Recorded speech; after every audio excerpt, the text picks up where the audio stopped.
Wow,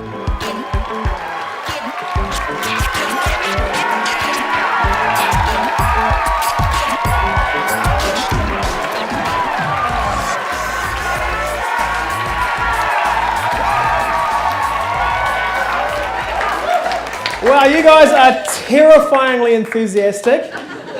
Thank you so much for coming out tonight. Welcome to Soul to Elements, a series that looks at the fundamentals of mental and emotional health and how they relate to us in a spiritual way.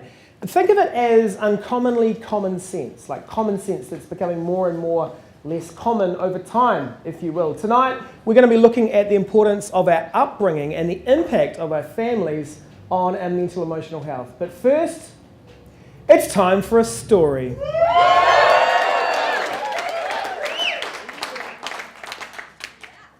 So, this one time I was crazy in love with a girl, and I don't know how I tricked her into this, but somehow I managed to ask her out and she said yes. Yeah, thank you very much. But the thing is, after a couple months of going out with her, it dawned on me I hadn't actually taken her out on a date yet, right?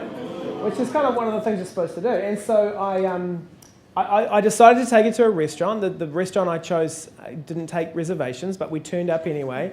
And so there we were at KFC. And I'm not actually joking about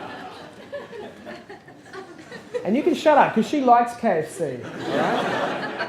So we're sitting there at this chicken restaurant, and I mean, I did say order whatever you want, right? As long as it's less than $9.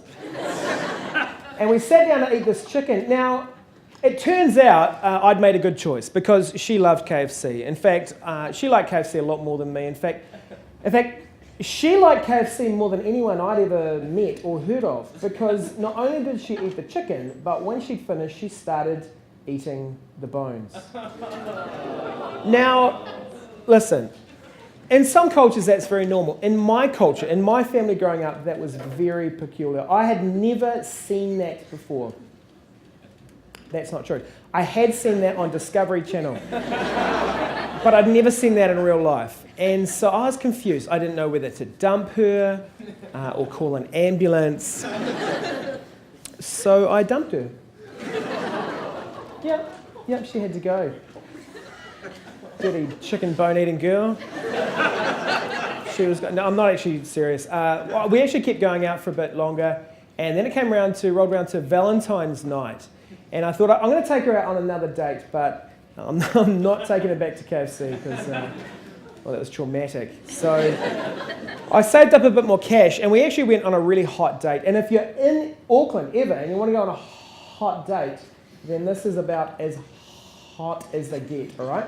At the bottom of Queen Street is a ferry terminal, and you can get on a ferry there. Like it's like a boat thing. And if you do that, you can go across to Devonport. Now, who already knows what I'm talking about here? All right. So it's very romantic, especially at night time. And so we're cruising across to Devonport, and we get over there. We sit down in a restaurant. This time we did have a reservation, and no, it wasn't KFC or McDonald's.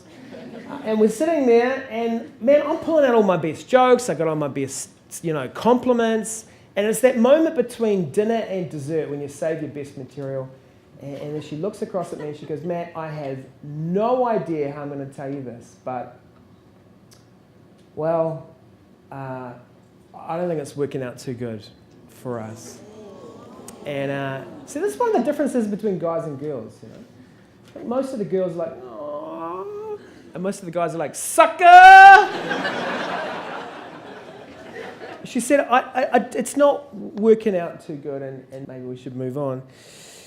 I don't know if you've ever been dumped before, but it's not that pleasant. And so my advice is, if you even suspect that someone you like is going to dump you, dump them first.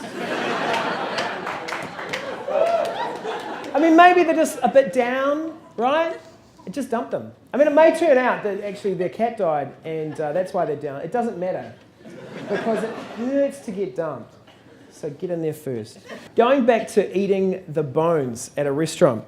The thing was, because of my family upbringing, I'd never seen that before.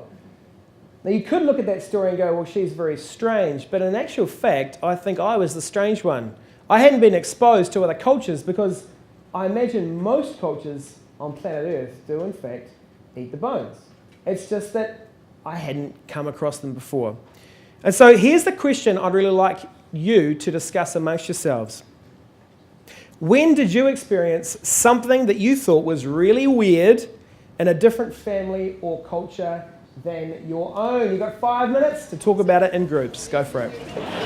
Last year I was on a mission trip with my church, and I was actually the only girl on the trip. There were 10 guys and me, so 11 of us. And we went into this small tribe and we were invited into one of their homes for lunch. And just as the meal began, all the women were asked to leave the room because they weren't allowed to eat with the men. So I was kind of faced with this awkward situation. Do I stay with the men or do I go with the women that mainly couldn't speak English? And it was just an interesting experience because I'd never been faced with this separation of both men and women eating together. But I whispered to my pastor and he said, no, you stay. But yeah, it was just kind of challenging in the sense that I just never experienced that before. I was brought up like where we had 3 meals a day. It was breakfast, lunch and dinner. And I'd come home from school and I'd be real hungry, but I couldn't eat anything for like 2 hours until dinner. And so I had this Indian mate and I went over to his place, and every now and then, whenever I went over to his place, like between meals, I'd be hungry as, there'd be like an oven full of curry chicken and these spicy little peas. I was like, I know it's not that weird, but I was like, man, I want some of this. I want my family to be like this. Why does everyone else get to eat feed all the time? And I don't, so yeah.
The high school I went to in South Auckland was not a good high school.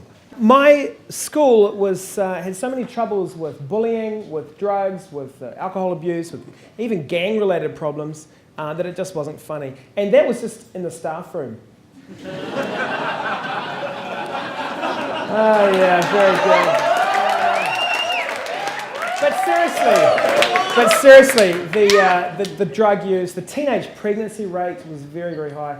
And I think, most schools try to, I guess improve the vibe of the school by thinking up some great motto.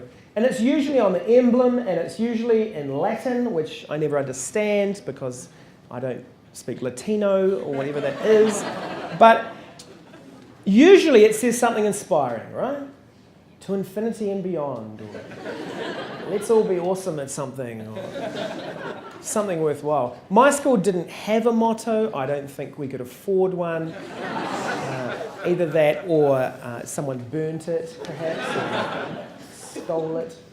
I think a good motto for my school, though, would have been something like, stay out of jail, or perhaps put down that knife. I think finders, keepers, losers, weepers would have been perfect for my school. The real vibe at my school certainly was not, let's all do well at something. If you were to pick up the vibe of the school, it would sound a lot more like this one. Don't succeed at anything, because that would be embarrassing. That was what it was like to be at my school. It was just like, whoever did well was shamed. And so you never wanted to do well at anything. I didn't do well at anything, except I did okay at the school speech competition. Every year I came first, except one year when Melissa Laver won, but she cheated. Oh no, you laugh at my pain, that's fine. So succeeding wasn't a big thing for people at my school. And really, there was only one person in the school that didn't buy into that vibe, to that value. His name was David Mackenzie, and he did really well. I mean, you can imagine, right? You're at a school where no one's trying except you. He pretty much won everything there was to win. He won probably nearly half of all the awards in the school, and in fact, eventually they just stopped having prize giving at the school and had it at his house. That's not actually true, but it may as well have been. I later heard that David Mackenzie got a job. Isn't that wonderful? Yeah.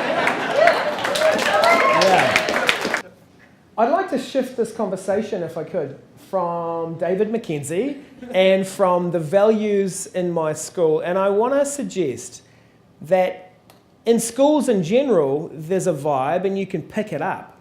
I mean, if you think about it, there'll be one value, one motto on the emblem, but another when you walk in the school sometimes. It might say anyone can succeed here in whatever you want, but when you get into the school, you're hanging out there for a while, you work out actually, if you're not in the first 15 rugby team, don't turn up. That's the real vibe of the school. And so to shift this conversation into a family setting is what I want to do next. And I want to say there are values or mottos that go unspoken in families.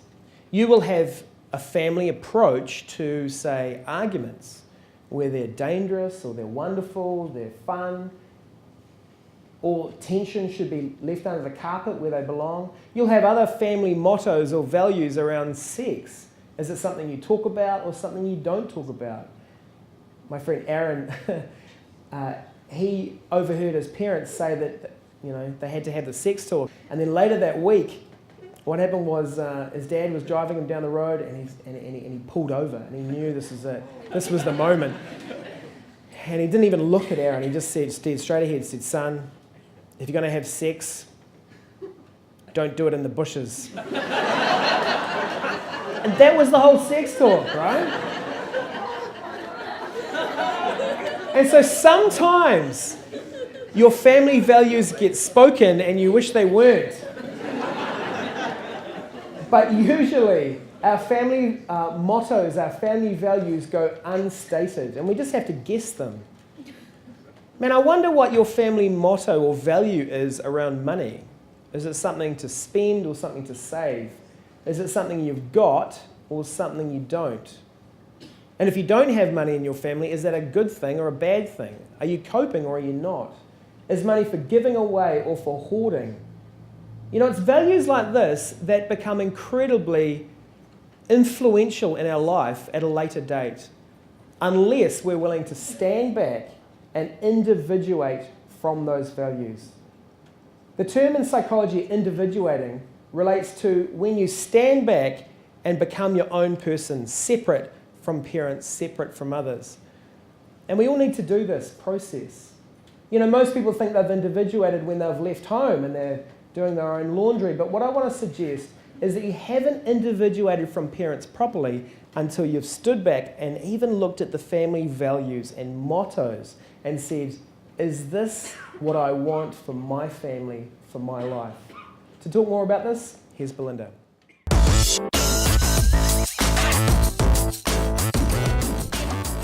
Because we all grow up in families of some sort, sometimes more than one family, we all have family mottos. We all have values that our families believe in and hold on to. So working out what those family mottos are, what our family values are, and deciding which ones we want to keep and which ones we want to get rid of is something that everybody needs to do at some point, no exceptions. Perhaps the biggest problem with family mottos is that they are so close to us that we can't actually see them. We think that the way our family does things is normal. It's just the way it's done. So that's fine if your family mottos are positive, healthy ones. That's not a problem. But what if your family mottos are really negative and really unhealthy? Like, let's just avoid disagreements because they're dangerous. Or we're not going to face problems because they just go away on their own. Things like that can cause a lot of issues. You can also strike problems if you go flatting and you discover that your flatmates do things really differently to you because their family did things differently to your family. Or what about if you date someone and your family mottos clash? That's a problem. The first step to changing a family motto is to become aware of them. What usually happens is we catch ourselves reacting to something that's happened, to something that someone has said or done. And a good question to ask yourself is, what's just happened here, what they've just said or done, is it wrong or is it just different? Some of the time you may find that it is unhealthy, but probably more often what you're going to find is it's just different. It's culturally different. It's a different way of doing things. It's just a matter of taste. Now, secondly, once you've discovered what your family mottos are, then you can start thinking about what you want to do about them. You can evaluate them and you can decide which ones you want to keep for yourself and which ones you want to change or get rid of. And so the third step, once you've decided, yep, I want to get rid of this family motto, you start cultivating a new one. That can be a bit tricky, and so if you're struggling, that's a good time to go see a counsellor or therapist. They can help you with that. So basically, at some point, we all need to take a good look at our family mottos and we need to decide, do I want to keep this? Do I want to change it slightly? Or do I want to get rid of it completely? The family values that we grow up with then don't necessarily have to, be adopted by our family. We can individuate, and we can even go to the point of writing our own values based on what we think is going to work. Well, the process of individuating should not happen with a chip on our shoulder, because if it does, you run the risk of throwing out the good with the bad.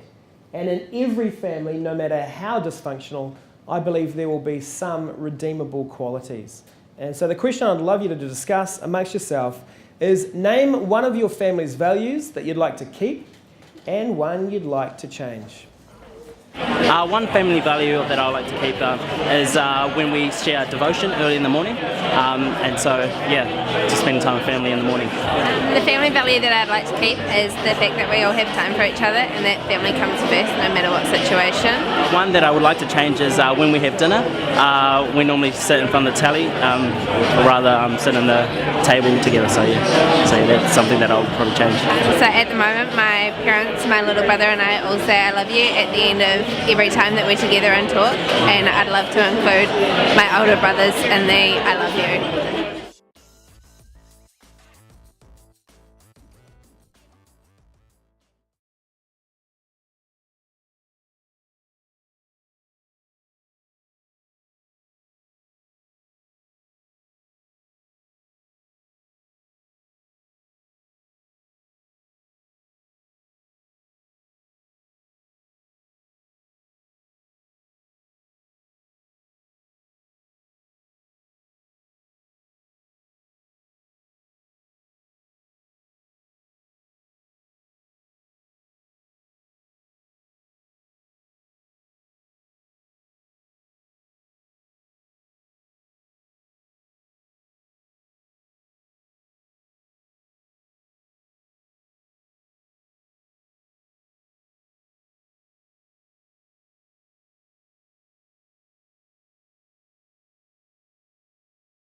Yeah, the question is, as we grow up, is there a point in time when we're called to individuate or do things different than our parents have ever done?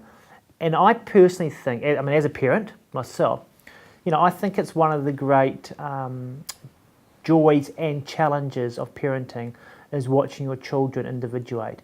And there's a sense where for my children to be all they need to be and all that they're created to be, there has to be different points in time when they choose and they own how they want to do their life. So they're living the life the way they want to do it, not the way I want them to do it. So that they really choose their own future. And they really recognise, that they are a sovereign being responsible for their actions. And although it's hard as a parent, I personally think it's the most wonderful thing, because then people are choosing to live by and own their own beliefs and their own dreams in life, and not living second-hand beliefs and dreams. So many people aren't individuating well. So I think we've actually got to help young people and young adults learn how to individuate. And as a Christian, I think it's also true in the church. So I think I meet many young adults, and as a church leader, I basically say this. I say, if you're not a young adult and you're not saying church sucks, there's something wrong with you. Because if you don't think you could do better, if you don't dream that there could be more to this life, then what are you doing? I mean, every good 20-year-old should be believing that they can do a better job and there's more to this life than they're experiencing now. If they're not, they're missing out. So I'm actually really saddened when I don't hear of young adults pushing off from church and saying, look, I can do better than this. We can create something better. We can do worship in a different way. I mean, when they're not saying that, that worries me. We've just got a whole lot of mini-me's following after their parents and just doing the same stuff. That actually worries me. So in your 20s and in your late teens, I want to see young people pushing off and reaching for the stars and trying to do better and trying to actually develop things in a way that their parents never even dreamed of. And that's healthy individuating. And by the time you hit your 30s, you're starting to mesh it back in, and you actually start to say, oh yeah, I thought I could do it better, and I did do some things better, but actually you guys actually knew some stuff too that I'm now recognising, and I reckon that's a really healthy thing. What do you do about the rest of the stuff though? What do you do when you're living in carnage and you're living in unhealth and all that? I think again, one, as a follower of Jesus, for me it's about actually recognising that, and going back to the earlier point, is sometimes we just have to, for a season of our life, live in difficult places. And the question is, yes, I would like to be out of this place, but I still have to be here at the moment. So it's to ask myself the question, what has God got for me in this season, and how can God sustain me in this season? And I think it's for us to, as follow Jesus, working out how God can sustain me in a difficult family situation, and what God would like to grow in my life through this situation. The importance of our families is self-evident. Without them, we simply wouldn't exist. However, as we've seen tonight, there are some values and some traditions, some behaviours that we don't want to take into our future. It is best if we don't. And so it's worth intentionally working that stuff out and weeding out the bad from the good. Man, I hope you've enjoyed tonight. I hope you've taken something of worth away, and we'll see you again soon. Thank you. God bless.